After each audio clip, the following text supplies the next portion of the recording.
Assalamualaikum warahmatullahi wabarakatuh. Masya Allah, sore-sore begini ya. Kalau Mario kita mungkin akan ngobrol-ngobrol aja kan ya. Kalau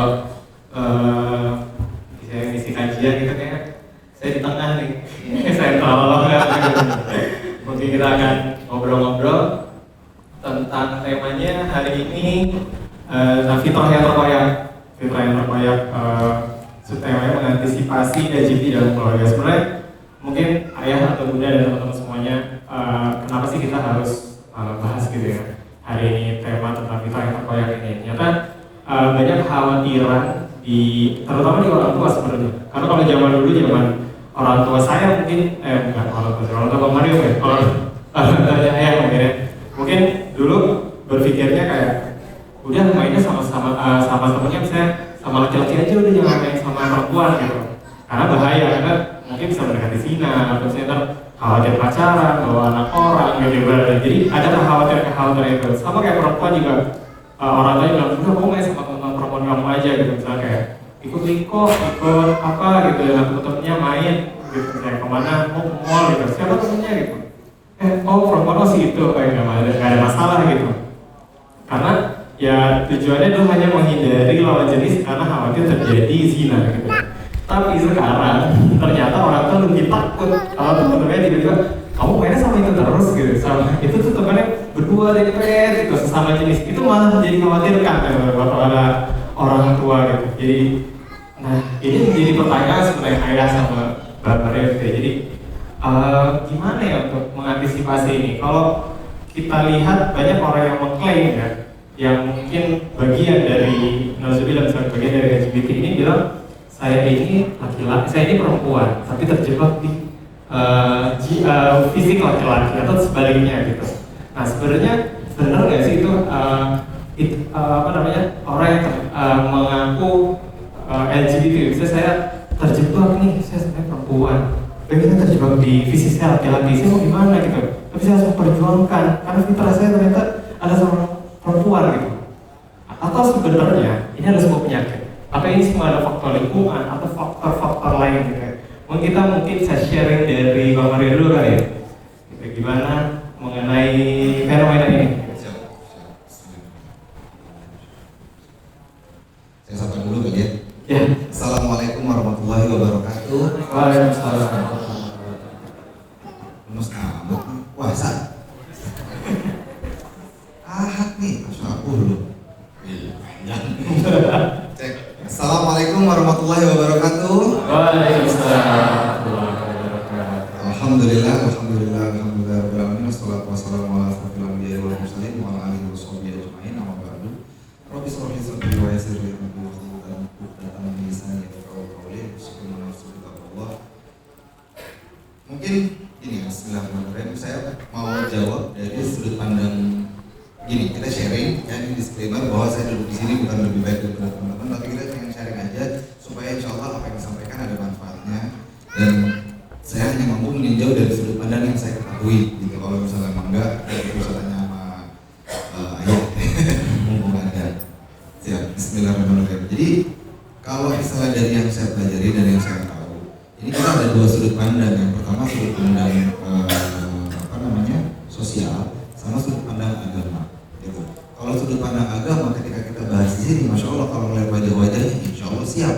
Tapi ketika itu yang kita bahas dan kita bawa keluar dari sini dan kita sampaikan kepada mereka yang bersangkutan, mereka nggak akan paham, mereka nggak akan ngerti karena belum tentu mereka punya iman. Gitu. Mereka bisa yakin Allah ada, mereka bisa yakin bahwa Nabi dan semuanya itu memang betul-betul ada, tapi imannya belum tentu sama seperti teman-teman yang hadir di sini. Ya teman-teman mau hadir duduk di sini untuk menghabiskan waktu mencari apapun yang bisa dicari. Kenapa mereka enggak?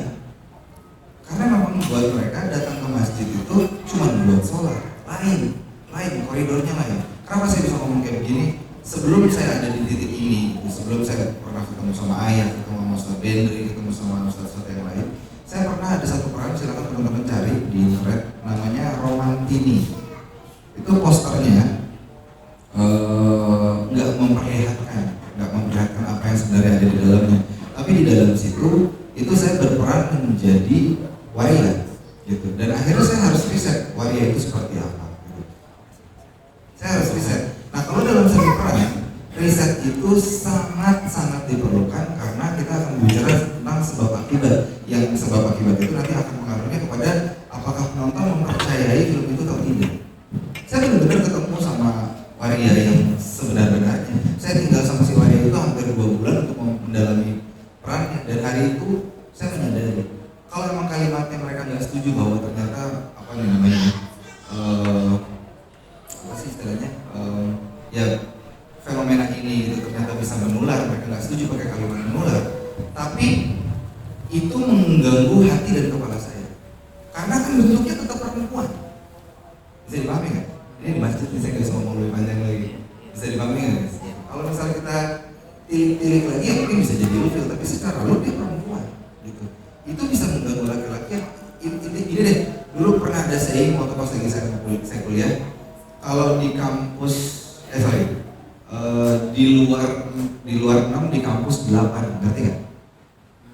Ngerti nggak? Di luar 6 di kampus 8. Ini biasa banget dibicarakan sama teman-teman saya dulu. Jadi kalau ada siapa misalnya lawan jenis gitu ya, di luar mas sebenarnya dia biasa-biasa aja gitu. Jadi nilainya 6 gitu kalau dikasih nilai. Tapi kalau di kampus karena nggak ada lawan ini jadi 8. Itulah yang terjadi ketika saya berhari-hari bersama dia. Bisa dipahami kan? Itu kan fenomenanya natural banget, kan normal banget. Itu ketika kita bahas soal unsur sosialnya. Nah kalau kita bahas soal agamanya, ya udah kita keluarin dalil. Tapi mendingan kita nggak usah bahas itu. Bukan apa, mungkin saya kurang kompeten. Walaupun kemarin udah sempat ada beberapa referensinya. Tapi mendingan kita bahas tentang fenomena sosialnya aja dulu. Kalau fenomena sosialnya, saya dari kecil itu tahunya cuma showbiz. Saya pekerjaan pertama saya itu umur 2 tahun, belum bisa ngomong, belum bisa ngapa-ngapain, kenalnya kamera gitu. Dari situ saya belajar bagaimana cara berakting, dari situ saya belajar bagaimana cara directing, main editing, segala macam sampai nungging-nungging soal showbiz gitu. Saya cuma paham itu. Nah, tapi kalau dari sudut pandang sosial di showbiz, dulu ini terasa banget. Waktu pas lagi ada Kementerian Penerangan, kalau emang teman-teman paham, Kementerian Penerangan itu adalah perusahaan negara, bukan divisi, apa sih namanya, instansi negara yang berhak mengatur film apa saja yang boleh tayang di Indonesia atau tidak. Ada dulu film 17 tahun ke atas yang mana, terus film ini tidak boleh tayang di Indonesia yang mana. Mungkin kita bisa bilang kan masih ada sekarang namanya lembaga sensor film, itu cuma sensor doang. Tapi kalau dulu semua film harus masuk ke situ dulu, lalu ntar di situ yang akan menentukan ini film akan didistribusi apa enggak di Indonesia. Kalau enggak dibalikin lagi. Nah sekarang kan semua film kalau nggak ditembusin di LSF, masukin aja YouTube, masukin aja internet, tembus juga. Gitu. Nah zaman dulu kalau emang teman-teman di sini nih wajah-wajahnya saya rasa kayaknya tahu Warkop kan ya, tahu kan ya? Ingat nggak yang baju merah jangan sampai lolos? Ingat nggak? Ingat? Gue wombo. Nah ya kan? Terus habis itu ada yang ganggu nggak? Siap, bersih. Begitulah cara diperlakukan pada saat itu.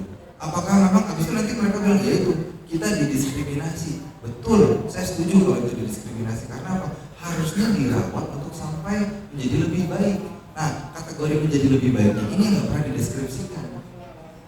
Kategori lebih baik itu kalau misalnya emang kita tanpa landasan, lah baik buat saya bisa jadi nggak baik buat mas, gitu kan? Misalnya menurut saya baik itu adalah ketika misalnya saya makan sehari 2 kali itu baik karena apa? Mungkin itu bagus buat diet saya gitu. Tapi belum tentu menurut mas makan 2 kali, wah mulus gua akhirnya jadi malam mah gitu. Baik itu kan relatif banget. Nah koridor ini nggak pernah dibahas dan memang saya di komunitasnya juga ada komunitas Terang Jakarta namanya. Itu kemarin kita alhamdulillah, mohon maaf belum ada izin ya. Kemarin kita sempat ketemu sama Abi Rismati. Kalau teman-teman yang nggak paham, mungkin yang sebelah sini agak lebih paham biasanya. Abi Rismati ini sahabatnya Milen Cyrus. Oh, kalau di sini membuat semua yang sana kan. Mereka ini kalau waktu itu Abi di depan, saya waktu itu posisinya dia jadi moderator, Abi di tengah-tengah dan Sabian ini di ujung. Abi dengan lantang mengatakan, iya saya dulu ada. Tapi itu sebelum saya belajar agama. Bohongan sama tantang. Saya tahan-tahan supaya dia nggak ngomongnya seperti itu, takut nanti aku menyulitkan mengabaikan dia segala macam. Tapi enggak, ternyata memang dia sudah membuka bahwa saya dulu salah. Gitu. Nah untuk bisa orang sampai ke titik Abi itu kan butuh proses, tentunya butuh hidayah. Tapi ada ikhtiar yang Abi lakukan, Abi merasa nggak nyaman segala macam. Nah ketika itu, alhamdulillah Abi menemukan jalan yang kita doain aja semoga Abi dan kita semua istiqomah ya, amin amin ya rabbal alamin. Tapi ketika ekosistemnya Abi mendukung Abi untuk yuk Abi mau jadi lebih baik yang versi mana? Yang versi Islam kata Abi. Akhirnya ketemu sama komunitasnya. Nah kadang-kadang yang udah pengen baik kayak begini tidak menemukan komunitasnya atau yang tidak menemukan ekosistemnya yang bisa membuat jadi lebih baik gitu. Jadi dari mulai film sekarang kan coba lihat ya. Kan aduh ada pernah film apa gitu ya. Dulu kan kalau zaman-zaman John Travolta tuh tulisannya Diamonds are a girl best friend. Kalau sekarang nggak gay man, is a girl best friend. Gitu. Karena gay man lebih berisik, lebih ramai, lebih seru. Mereka berhati perempuan, tapi kalau misalnya di tengah jalan menurut perempuan ini bisa menjadi pelindung karena dia laki-laki walaupun gitu kan kayak ya itu menurut mereka begitu. Dan memang kan mostly mereka lucu. Nah sekarang saya mau bahas nih lucu. Saya mau bahas karena yang lebih dalam lagi. Saya di dunia showbiz biasa banget ketemu anak make up yang lenting atau asisten artis atau segala macam manajer artis, saya banyak banget ketemu. Dan itu ketika saya tanya how do you get here gitu ya, saya nggak bisa tanya terlalu spesifik tapi kayak kenapa kalian bisa di sini, masya Allah subhanallah, jawabannya ada yang menurut mereka fitrah gitu ya, menurut mereka fitrah, jadi dari kecil saya udah kayak begini gitu. Yang ada yang sampai emang gua coba-coba gitu. Nanti mungkin kalau misalnya fitrah itu nanti kita bisa bahas sama ayah gitu ya, kenapa kok mereka bisa mengira itu fitrah. Tapi coba-coba ini yang bahaya, sumpah. Orangnya masih ada, namanya pun saya masih ingat, Instagramnya saya tahu, nomor teleponnya juga saya punya. Silakan kalau teman-teman ada yang mau tahu, silakan tanya saya dan temui orangnya. Dia bilang saya datang dari kampung mau mengadu nasib, dan di sini di Jakarta saya cuma lihat kalau uang yang cepat itu datangnya dari televisi, maka saya datang ke televisi. Di televisi saya disuruh jadi bahasanya dia nya jadi alay-alay inbox orang itu bilang. Kalau alay inbox itu yang gitu-gitu. Itu sehari itu pendapatan mereka bisa sampai 100-300 tergantung apa kegiatannya. Sehari loh, kali 30 hari, kali setahun, lumayan daripada S1. Bener nggak? Ayo S1 ngaku. Lumayan, beneran lumayan banget gitu. Nah dari situ akhirnya dia melihat, kok kalau melihat yang maaf ya, ini bahasanya dia ya, saya tidak filter gitu ya. Kenapa ya kok yang binan-binan temennya lebih banyak ya? Oh kayaknya karena mereka menyenangkan ya gitu. Nah akhirnya si fulan ini, si orang ini membinangkan bahasanya membinangkan. Ya kalau binan itu sebutannya binan sini jadi banci itu bahasa Jawa. Jadi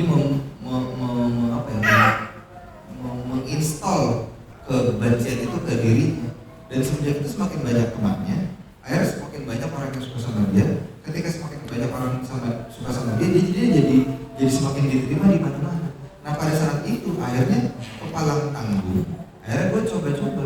Nah coba-cobanya inilah yang coba-coba sampai mana nih bahasannya. Kalau kita dari masjid mungkin saya akan berani lebih ngomong lebih lanjut gitu.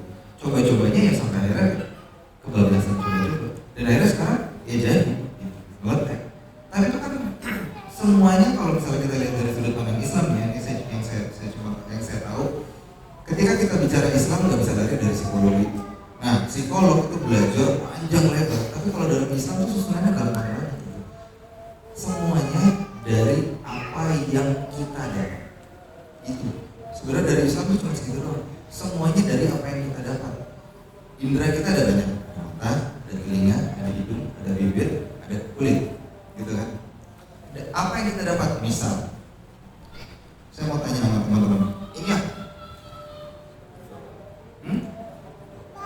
Masa ragu jawabnya? Jeruk. Dari mana teman-teman tahu ini jeruk? Karena melihat, ya kan? Belum pegang, tapi udah lihat. Nah, kalau teman-teman tahu ini jeruk karena melihat. Kalau misalnya emang teman-teman enggak, ini kan teman-teman tahu karena sudah melihat. Tapi kalau misalnya saya tanya siapa yang kasih tahu sama teman-teman ini adalah jeruk? Siapa yang pertama kali kasih tahu? Orang tua. Orang tuanya dari mana? Tahunya ini jeruk. tuanya lagi dari mana? Orang tuanya lagi, terus sampai mana nih ujung ini? Hah? Bingung kan? Inilah membantah teori Darwin. Karena harus ada yang ngasih tahu. Berarti kan kalau dari naik sampai ke Nabi Adam loh. Nah, Nabi Adam itu dari mana tahunya? Ternyata kita lihat di Quran ada Allah yang memberitahukan nama-nama benda kepada Adam. Itu kita bicara itu dulu ya, belum kita bicara soal psikologi Islamnya ya. Berarti yang ngasih tahu benda itu Allah kepada Nabi Adam, sehingga kita tahu banyak sekali nama benda hari ini. Kebayang teman-teman punya ponakan, adik, anak, waktu umur setahun, 2 tahun gitu kan, ini apa?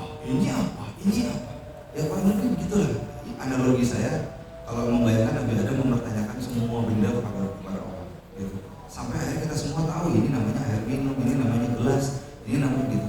Semuanya berangkat dari situ. Itu dulu, itu yang kita sebut jadi informasi. Nah, informasi itu bukan cuma apa yang diterima lewat telinga kan, yang dirasa, yang dikecap, yang dihirup, yang dilihat, semua.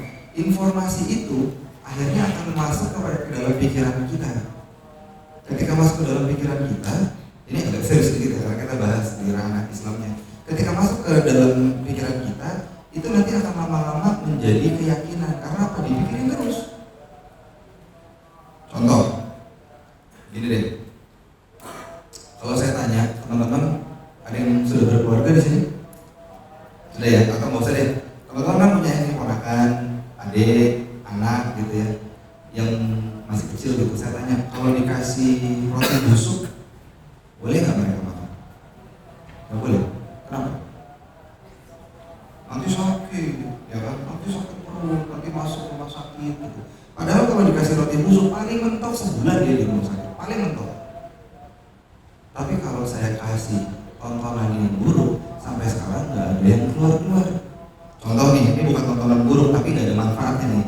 Kalau melanjutin, nggak usah disebutin. Misalnya kalau saya bilang 1 ditambah 1, jawabannya di humming ya. Tahu kan? Lagu itu tahu kan ya? Nah, apapun yang saya sebutin nanti, jawabannya di humming, nggak usah disebutin. Kalimat berikutnya. Siap? Siap? Siap nggak? Oke, apapun makanannya, minumannya, kapan itu masuk ke dalam kepala kita? Kapan niat ngafalin itu kapan? Gak pernah dihafalin, tapi udah masuk. Itu yang namanya informasi sebelumnya. Guna gak di kepala kita? Enggak, makan memori. Nah, jadi kalau masuk dari tontonan yang buruk, dari informasi yang buruk, emang keluarnya juga akan buruk. Kenapa?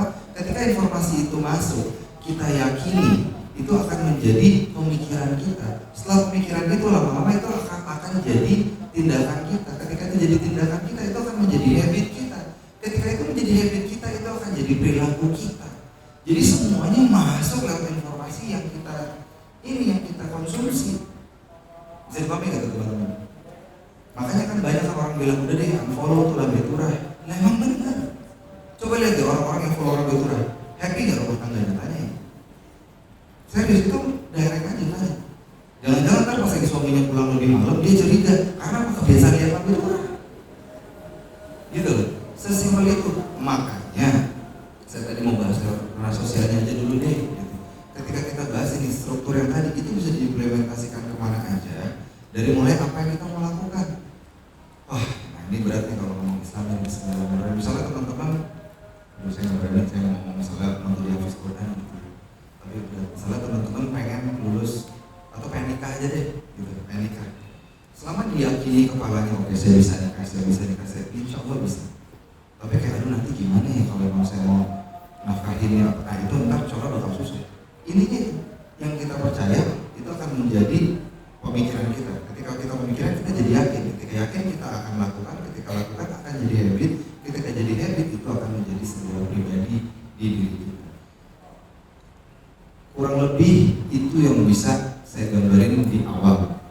Memang sebanyak banget ya teman-teman. Kita baru ngomongin dari soal sosialnya, belum tontonannya yang sekarang masyarakat udah lebih mendorong, lebih menerima gitu. Terus gimana caranya? Nah, gimana caranya kalau emang saya tanya Abu Rosati, karena emang jawabannya kita nggak pernah dikasih tempat. Ketemu anak ngaji, dinajis-najisin. Karena masuk surga loh. Itu apa? Perbuatan yang dilaknat sama Allah. Lalu siapa?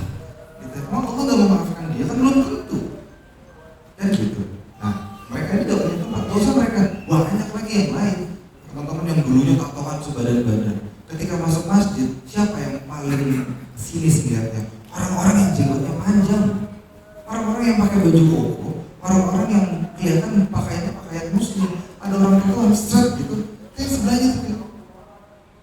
Nah kan gibah ini. Tapi anak ngaji kayak seolah-olah kayak Tuhan. Ya udah biarin, dia udah sampai situ, udah alhamdulillah rangkul. Bro baru sekali sholat di sini. Iya. Karena dia datang ke situ sendirian, dia berharap bertemu teman. Kita juga coba cari deh, kalau teman-teman nggak punya komunitas ya, coba cari deh. Kira-kira hari-hari kita diisi kemana? Pasti diisi sama lingkungan yang menerima kita. Sesimpel itu aja. Kalau kita nggak diterima, kita nggak bakalan betah di situ. Kan gitu. Kurang lebih itu dulu kali untuk situasi, gambaran situasi hari ini. Masya Allah, luar biasa. Banyak sih yang akhirnya jadi buat pikiran saya sebenarnya. Jadi kayak saya waktu saya kuliah gitu, ada banyak teman kayak dia jalannya emang kayak gitu. Cuma karena faktor lingkungan bilang gitu tadi, maaf ya gitu, ngomong gitu. Akhirnya lama-lama karena dia terlalu sering dia bilang, iya kenapa, kok gitu. Padahal dia sebenarnya nggak merasa itu kan sebenarnya itu adalah faktor stimulan gitu harian yang diberikan ke dia. Jadi kayak udah nggak dirangkul, dijudge lagi. Nah mungkin kayak Irwan nih, saya tadi menggarisbawahi dari semua dari apa yang kita dapat. Nah itu gimana ya? Kan proses perkembangan seseorang itu dari lahir sampai dia tadi bersosialisasi dengan teman, dengan lingkungan, bahkan dengan tetangga mungkin itu semua mereka dapat. Nah itu bagaimana bisa fenomena itu bisa muncul apa aja gitu loh ya? Iya. Sebenarnya saya pengen Maria sebenarnya. Apa yang tadi Amalia bilang bahwa sebenarnya dapat itu yang hadis Rasulullah itu apa Bang Novel, bahwa setiap anak itu dilahirkan fitrah gitu ya. Semua anak mau hitam, mau kulit putih, mau apa fitrah. Dan kemudian ada kata Rasulullah SAW, orang tuanya kan yang menjadikan pola asuh, pengasuhan itu adalah input apa yang dia dapat, seperti apa persiapan dari orang tuanya itu. Kalau kita bahasnya gini nih, kalau orang tua itu punya hutang pengasuhan banyak, maka terutang banyak pada anak-anaknya. Hutang pengasuhan dulu ya, mungkin iya. bingung. Nah ini jadi gini ya benar. Sebenarnya kamu serius sih sebenarnya. Kalau mau serius minum dulu ya. Apa ya ayah bunda calon bunda itu kalau di dalam konsep terbentuk aura itu pernikahan itu kan ada 5 bahagian, 5 tahun. Nah 5 tahun awal itu sebenarnya adalah tugas suami istri sebelum anak lahir yang Allah firmankan kepada kita, "Hunna libasul lakum wa antum libasul lahunna." Jadi tugas kita adalah bagaimana antara suami istri mengatakan kepada istrinya, "Wahai istriku, engkau ini adalah pakaianku dan aku pakaianmu. Engkau ini adalah penutup aibku, aku penutup aibmu." Nah, aib yang terbesar yang kita bawa dalam rumah tangga itu apa yang paling besar? Yang paling besar, banyak sih aib yang kita bawa, tapi yang paling besar itu apa? Kira-kira yang berpengaruh dalam rumah tangga kita? Pola pengasuhan. Karena masing-masing kita datang dari keluarga yang berbeda gitu ya, gitu. Bahkan orang yang nikah satu RT pun itu beda pola pengasuhan. Yang nikah samping-sampingan rumah itu beda pola pengasuhan. Nah, masing-masing kita itu membawa pola pengasuhan. Nah, pola pengasuhan itu datang dari ayah ibunya. Ada hal-hal tertentu di tahap-tahap perkembangan yang tadi mungkin kita akan Amalia sudah menambahkan itu. Nanti kita bicara soal LGBT itu. Ada pola pengasuhan yang orang tuanya tidak melakukan apa yang dilakukan Rasulullah SAW, dikatakan Rasulullah SAW, yaitu menghebatkan fitrah itu, gitu ya. Jadi budaya fitrah itu kan banyak, budaya fitrah ya. Ada fitrah keimanan, ya, seperti yang sudah dilakukan di anak-anak kita. Ada fitrah belajar dan menalar, ada fitrah berkembang, ada fitrah individualis, sosialisasi maksudnya. Ada fitrah apalagi benar di anak kita itu. Yang paling hebat yang kita bahas hari ini itu adalah fitrah seksualitas yang sering orang menyebutnya dengan tarbiyatul jinsiah itu. Nah, persoalan LGBT sekarang itu yang tadi Bang Novel katakan, persoalan yang paling urgent itu adalah ketika fitrah itu yang Allah berikan potensi besar itu. Kalau fitrah itu kan bagaimana anak itu merasa, bertindak dan melakukan, gitu ya. Fitrah seksualitas itu adalah bagaimana dia merasakan seksualitas, bertindak secara seksualitas, kemudian berpikir secara seksualitas. Seksualitas ini nggak kita artikan seks ya Bapak Ibu ya, kita mengartikannya sebagai jinsiah, sebagai kepribadian ya, kepribadian. Kalau anak itu laki-laki, harusnya sejak dari umur 0 tahun, ibu dan ayahnya itu ya, seperti misalnya sudah memberikan nama. Jadi makanya kalau memberikan nama itu harus nama laki-laki, kalau ada laki-laki kan gitu Bapak Ibu ya, karena itu fitrah seksualitasnya. Karena itu adalah bagaimana awal kita membuat anak kita merasa dia laki-laki dengan panggilan nama itu, kemudian berpikir laki-laki dia dengan nama itu, dan bertindak sebagai laki-laki dengan nama itu fitrah. Nah kemudian berkembang anak-anak kita biasanya di umur 1 tahun itu belum berkembang banget fitrahnya, karena anak-anak kita hampir semua itu masih ASI, gitu ya Bapak Ibu ya. Nanti ada umur 3 tahun ke atas mulailah berkembang sosial emosinya dan fitrah seksualnya mulai berkembang. Nah di umur-umur inilah ayahnya mulai masuk. Anak laki-laki dihebatkan oleh ayahnya, anak perempuan dihebatkan oleh ibunya, dan dihebatkan dua-duanya oleh ibunya. Berkembang lagi fitrah seksualitas ini ketika anak berumur 7 sampai 10 tahun. Ya, ketika mulai dia prabalik, dia akhir balik umur 10 tahun ke atas. Nah di saat itulah tergantung tadi Bang Naufal tanyakan, asupan apa yang dia dapat.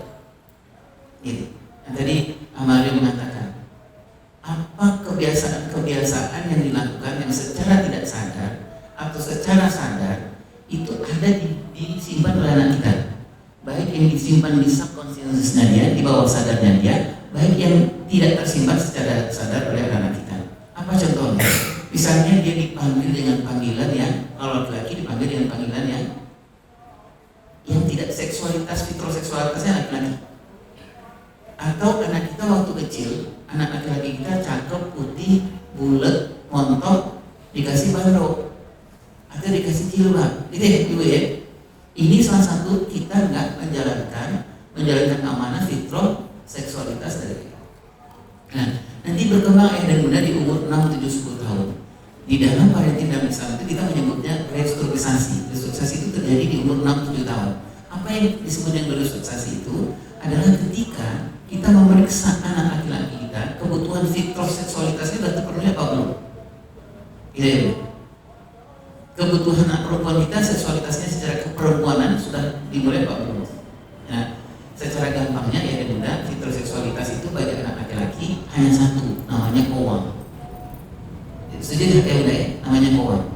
Jadi kalau di umur sekitar umur 7 tahun, 8 tahun, kita masih ingat bagaimana ibunya, mamanya Al-Fatih itu, Al-Fatih yang di Turki itu, Bapak Ibu ya, itu hampir setiap pagi, yang tadi Ahmad bilang pembiasaan.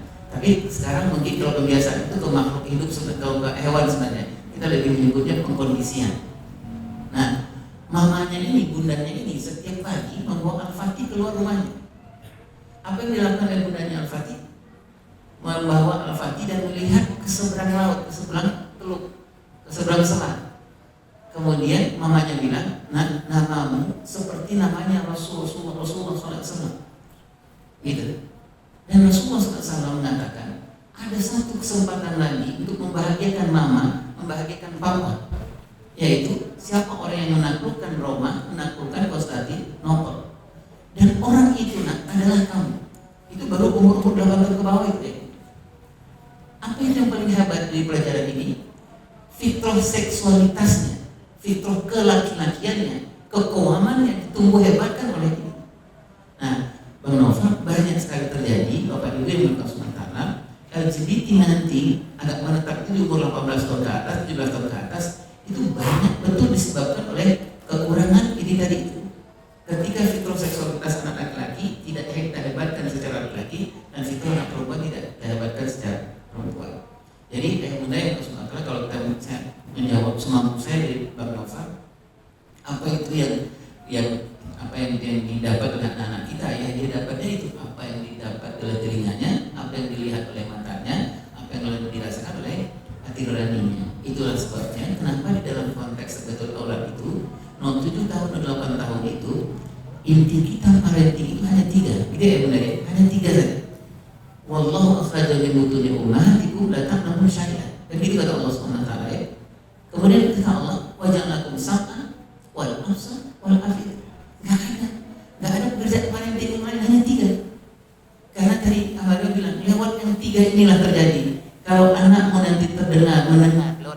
namanya terbiasa, tidak kamu perbaiki ketika umurnya bertambah, lama-lama ini menjadi kebiasaannya dia, menjadi tingkah lakunya dia. Tingkah lakunya dia nanti dikuatkan ketika dia umur 7 sampai 10 tahun dengan teman-temannya atau dengan saudara-saudaranya. Nanti dia akan menjadi akhlak, behavior, menjadi kebiasaan, menjadi karakter. Nanti ayah dan bunda kalau diserai ilmu karakter itu di umur 15, 16, 18, karakter itu akan berubah menjadi syakhsiyah. 18 tahun dia akan menjadi kepribadian. Kepribadian susah untuk dirubah. Nah, itulah sebabnya ayah dan bunda, orang-orang yang ada namuzubillah min dzalik, yang terjebak di LGBT itu tidak selamanya melambai. Di dunia ini orang yang melambai, yang jadi homo, menjadi yang lain-lain itu hanya 15%. 85% itu badannya kekal, tatoknya banyak. Tetapi apa? Yang di dalamnya tadi itu, yang 3 tadi, yang masuk lewat telinganya, yang masuk, yang dilihat sama dia, yang masuk ke hati nuraninya, gitu ya bunda, itu nggak menguatkan fitur seksualitasnya. Kalau dia lelaki, dia nggak menguatkan laki-laki. Apa itu contohnya? Sepanjang 0-7-8 tahun nggak ada penguatan ke laki-laki lewat hati nuraninya. Apa itu contohnya? Dia nggak pernah mendengar bagaimana begitu maconya Rasulullah, begitu maconya Abu Bakar menahan rasa sakit. Apa itu? Waktu digigit terjadi atau apa itu? Itu laki-lakian, dan itu nggak ada di bawah sadar anak-anak kita. Itu fitrah laki-lakian dari tadhiyah, itu fitrah laki-lakian. Pengorbanan itu fitrah laki-lakian. Fitrah laki-lakian lain apa? Bagaimana nggak ada pernah dengar cerita bagaimana anak-anak kita mau sampai 7 tahun atau 8 tahun itu, bagaimana ya aku bertanya kepada anaknya, berpesan kepada anaknya, nanti kalau bapak meninggal kamu menyembah siapa? Ayah dan bunda yang berkesungguhan, fitrah laki-lakian yang paling hebat itu nomor 1 adalah yang paling satu, orang disebut maco itu bersatu adalah karena spiritualitas. Nah, yang Bang Naufal, itulah yang mungkin nanti yang dia nggak dapatkan di umur 7-8 tahun. Nah, itu yang kita sebut dengan utang pengasuhan. Jadi kalau saya menyebutnya ayah dan bunda, kalau ada anak-anak yang terjebak, nanti kan LGBT ini terjebaknya kan nggak umur 18 tahun, seperti yang bunda ketahui sekarang umur 40 tahun dengan trigger yang sangat luar biasa. Sekarang banyak betul pegawai atau apa suami yang kemudian terjebak di LGBT. Homo itu lagi banyak ya di umur 40 tahun 50 tahun ke atas. Apa itu penyebabnya? Nah, tadi yang saya sebut itu utang pengasuhan. Apa itu utang pengasuhan? Di saat fitrah seksualitas itu harus kita kenalkan, kita tanamkan, kita kuatkan pada anak-anak kita. Dia nggak mendapatkan itu. Di saat semua aspek, semua tempat yang Allah berikan lewat apa fitrah seksualitas itu, lewat pendengarannya, wajahnya sama. Dia nggak pernah mendengar bagaimana Khalid itu, kecewanya Khalid, bagaimana Khalid mengatakan Rasulullah kalau berdoanya bahwa matikanlah aku bukan tempat tidur, tapi aku matikan aku di medan laga. Itu fitrah seksualitas laki-laki. Nah, yang dimana Allah Subhanahu wa taala, bukan saya menanggapi bapak dan ibu, tapi saya sebenarnya mengingatkan diri saya. Apakah aman anak laki-laki kita yang sekarang ini? Nanti belum tentu. Mari kita periksa tentang pengasuhannya. Di saat dimana di umur 7 tahun 8 tahun fitrah seksualitas itu sangat luar biasa, harus kita kenalkan, kita tanamkan. Dia sudah dapat itu. Nah, pernah di di acara di kita ini juga beberapa 1 tahun 2 tahun yang lalu saya pernah ikut konferensi ayat dunia di Turki. Bagaimana fitrah seksualitas ini dikenalkan oleh seorang kepala sekolah. Jadi ada upacara bendera, kita mohon maaf kalau sudah pernah mendengar, ada upacara bendera. Di upacara bendera itu kan ada acara amanah dari pembina upacara. Nah, kepala sekolahnya datang nih ke podium. Apa yang dilakukan kepala sekolahnya? Kami observasinya ya, seluruh perwakilan dunia observasi untuk hanya mengobservasi bagaimana menstimulan fitrah laki-laki kepada anak-anak secara masif. Apa yang dilakukan oleh kepala sekolah? Kepala sekolahnya berdiri, ini anak laki-laki, ini anak perempuan, separuh. Kepala sekolahnya menghadap anak laki-laki, kemudian kepala sekolahnya angkat tangan. Assalamualaikum Salahuddin Al-Ayyubi, Assalamualaikum Khalid, Assalamualaikum Abu Bakar, Assalamualaikum Umar. Saya waktu itu merinding dan saya nangis itu. Kemudian kita tanya kepada kepala sekolahnya, kepada mudirnya, apa yang bapak lakukan? Beliau menceritakan, saya takutnya fitrah kelaki-lakian anak laki-laki ini nggak disebut-sebutkan, nggak ditanamkan, nggak diinstal oleh bapaknya di rumah. Saya melakukan itu di sekolah. Jadi kalau begitu apa? Lewat mata, lewat pandangan, lewat hati, fitrah seksualitas itu. Nanti kalau sudah masuk lewat yang tiga ini, nanti akan keluar fitrah itu. Lewat apa? Lewat dia merasa, aku laki-laki. Jadi kalau dia udah dapat ada temannya yang gabung dia, yuk kita gabung yuk dengan klub ini, dengan klub ini. Kemudian dia merasa, itu yang paling utama. Karena persoalan kelaki LGBT ini ya, untuk memperbaikinya ya dan benar susah untuk dimotivasi. Motivasi itu biasanya eksternal. Yang paling gampang itu adalah inspirasi. Inspirasi itu biasanya inside out. Di sininya bro. Nah itu mungkin benar. Namun masih nyambung aja justru. Makanya kalau boleh nimbalin kalimat saya dari yang pernyataan yang paling ujung itu memang yang paling mengerikan di situ justru ya. Kan ya saya nggak tahu nih teman-teman range umurnya berapa. Saya anggap aja kita nggak terlalu jauh ya dari 25, 35 kurang lebih di sini. Kalaupun memang ada yang di bawahnya, hanya main sebelahnya yang pahamnya. Gitu. Contoh nih dulu waktu pas lagi kita kecil dulu mungkin kalau kita masih ngerasain namanya sensei ya. Kita nggak tahu teman-teman di sini ngerasain nggak? Apakah teman-teman ngerasain Power Ranger atau teman-teman ngerasain Naruto atau apapun gitu. Coba deh sedikit banyak teman-teman itu ketika kecil gitu ya, yang entahlah terbawa sampai besar atau enggak, teman-teman tuh dalam satu situasi tertentu akan berpikir kalau kayak gini nih Naruto pasti nanti nggak sih? Nanti nggak?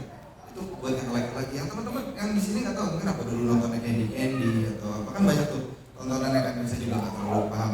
Tapi memang saya juga nggak boleh ditontonin yang begituan. Hal ini sangat besar pengaruhnya kepada kita. Kenapa? Contoh ini. Buat saya pribadi nih, mungkin semoga bisa bermanfaat buat teman-teman. Kalau buat saya pribadi, saya selama ini ini harus di-underline banget nih. Tolong jangan salah paham.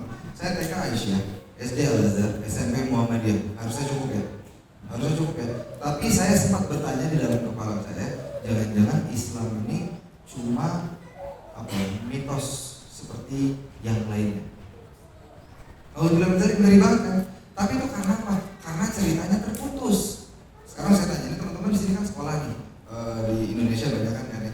Abis yang kita pelajari di sekolah, abis pelajaran nabi-nabi dari pelajaran agama, abisnya kita dapat apa? Kalau sekolah Islam dapat tuh pelajaran Khulafaur Rasyidin. Benar nggak? Kalau sekolah Islam, yang sekolah swasta apa? Blank. Lanjutnya di mana? Di Samudra Pasai. Kemana sisanya? Karena ceritanya terputus, jadinya kita nggak tahu. Ketika saya di sini mempelajari bahwa oh iya ya masuk akal karena ceritanya nyambung, jadinya itu bukannya mitos tapi itu fakta. Cuma butuh berapa tahun untuk saya mempelajari ini karena ceritanya nggak ada dan saya harus cari di luar Indonesia baru bisa menemukan. Nah ketika itu diinstal kepada kita, coba deh anak-anak misalnya yang tahu ceritanya Khalid bin Walid, walaupun dia cuma ngayal-ngayal gitu, dia sebel banget nih sama teman sebelah bangkunya, kalau Khalid ini pasti nanti nggak? Karena asupan itu nggak ada gitu. Nah makanya kalau misalnya kita bicara sama situasi kita hari ini, kalau memang ada teman-teman yang seperti itu di lingkungan kita, mungkin mereka nggak punya referensi yang lain.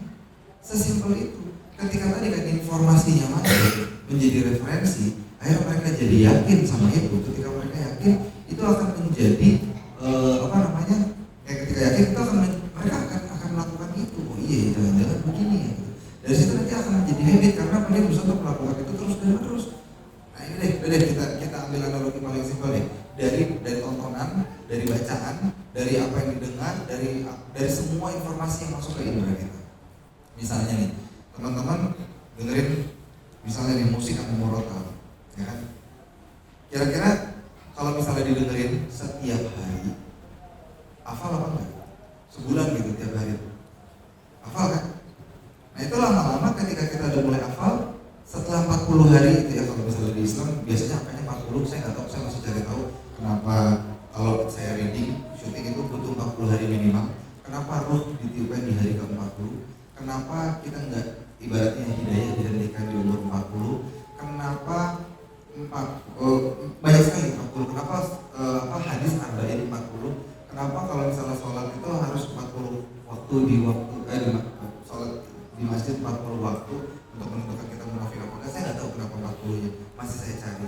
Tapi 40 ini berarti jadi angka spesial. Saya nggak tahu kenapa. Nah, kalau emang teman-teman melakukan itu, dengerin aja Murotal 40 hari setiap hari dengan standar yang sama, mau sejam, mau 2 cobain deh hari entar ke 41 kalau gak dengerin pasti kaget. Kayak dia kurang, kayak tes aja. Karena itu kita lakukan selama ini bisa seni peran.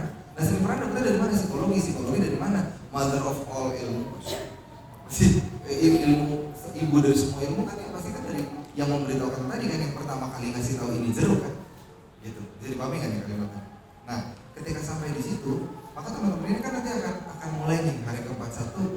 Kok saya jadi nggak gitu deh, dengerin lagi. Akhirnya jadi yakin. Ketika kita sudah biasa mendengar, itu akan menjadi sebuah keyakinan bahwa oh iya saya udah mulai hafal, gitu. Baru yakin dari pertama cuma dapat, akhirnya jadi yakin. Setelah yakin, nanti akhirnya teman-teman sudah terus lagi membiasakan diri, akhirnya menjadi apa? Jadi perilaku kan? Nah ketika jadi perilaku, dilepasinnya ya susah. Sama kayak kita ngedapetinnya juga susah. Nah yang asik lagi nih ya, kalau dalam psikologi, aduh saya lupa sih referensinya siapa. Jadi masukin segala sesuatu ke dalam tubuh kita, itu hanya butuh 40 hari. Orang ini kalau nggak salah non muslim ya, tapi dia bisa punya statement begini, dia researcher gitu, psikolog. Masukin apapun yang baru ke dalam tubuh kita hanya butuh 40 hari. Teman-teman nggak suka Korea nih sebelah sini ya, nggak suka K-pop kan, dengerin 40 hari masuk. Serius. Tapi ngeluarinnya butuh minimal 1 tahun. Gitu. Jadi apapun yang ada di dalam kita nih, yang busuk, yang butut, ngeluarinnya harus 1 tahun nggak boleh ketemu. Tapi masukinnya cuma butuh 40 hari. Nah 40 hari itu nggak perlu kita sadar apa enggak. Misalnya dari pertama kali kita jijik banget gitu ya, kan ada yang teman-teman yang kalau dengerin K-pop jijik gitu. Nah selama temannya di sebelahnya itu masih bisa dengerin K-pop, itu udah masuk ke level 1. 40 hari aja teman stay di situ. Akhirnya dia akan jadi minimal terbiasa untuk mendengarkan K-pop. Nggak perlu jijik lagi. Nanti kan? Kurang lebih begitu ya. Dari informasi yang saya paham gitu ya, dari mulai mata, telinga, kuping, karena kan saya tadi ya pahamnya showbiz. Nah seperti apa impactnya showbiz? Ternyata banyak sekali, bahkan nggak usah main-main gitu ya. Kalau kita lihat sejarahnya ya, semua sayap kiri itu pakai film buat propagandanya. Coba teman-teman cari Hitler, tentaranya disuruh nonton film. Siapa lagi? Coba cari deh teman-teman. Banyak kok itu referensinya di internet. Semua mereka pakai film, pakai medium apapun, berita, buku, apa segala macam. Mereka pakai ini untuk mendorong propagandanya. Nah sekarang coba saya mau ajakin teman-teman lihat di sekitar kita ada tayangan apa aja, dari mulai Instagram, dari mulai tayangan pendek sampai tayangan bioskop atau film full feature. Ada apa yang mereka masukin ke generasi berikut kita. Nah kalau emang teman-teman bisa lihat apa yang saya lihat, kita nggak bisa dengerin, beneran kita nggak bisa dengerin. Karena mereka udah masuk dari segala lini. Apa kita sadar apa enggak? Allah bisa. Ini ada countdown ternyata. Oh gitu. Ya mungkin emang benar sih Mbak Maria tadi, emang apa tampilan visual film gitu ya. Tadi kan 3 ya yang ayah sampaikan, apa ya, ibaratnya menginsepsi anak-anak. Jadi anak-anak semua orang lah, kita ada 3 dari kan fitrahnya, yaitu ada pendengaran, sama wal absara, apa yang dilihat. Pendengaran itu secara gambar besar adalah informasi bisa didengar, bisa dilihat, bisa dirasa, bisa dicap. Nah inilah yang mungkin menghantui anak-anak zaman sekarang, apalagi media sosial semua. Apalagi anak-anak sekarang umur berapa udah YouTube, udah pegang HP gitu. Dan mungkin itu yang menjadi waspada buat orang tua, dan itu tanpa sadar pengasuhan mungkin jalan, tapi ini juga jalan. Nah ini jadi masalah. Nah yang diam juga jadi masalah nih. Abi respon silakan yang ini. Abi itu orang tuanya tidak melarang gitu. Orang tuanya tahu betul ini anaknya laki-laki pakai celana dalam, perempuan. Bapaknya nggak larang, bapaknya nyuciin. Itu buat dia legitimasi. Bisa dipahami, ini curhatannya dia sendiri. Bapaknya yang nyuci gitu. Jadi buat bapaknya ini, buat dia itu adalah legitimasi. Karena bapaknya nyuciin, berarti bapak gua tahu dan dia diam aja, berarti nggak apa-apa. Diam aja salah.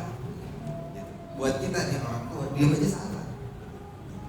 Tidak bertindak ya. Masya Allah. Tadi karena waktunya diskusi. Waktu naik sisi. Iya, nggak habis ayah tetap di sini ya, kita mau buka diskusi mungkin. Ada ayah bunda yang mau bertanya, mau diskusi.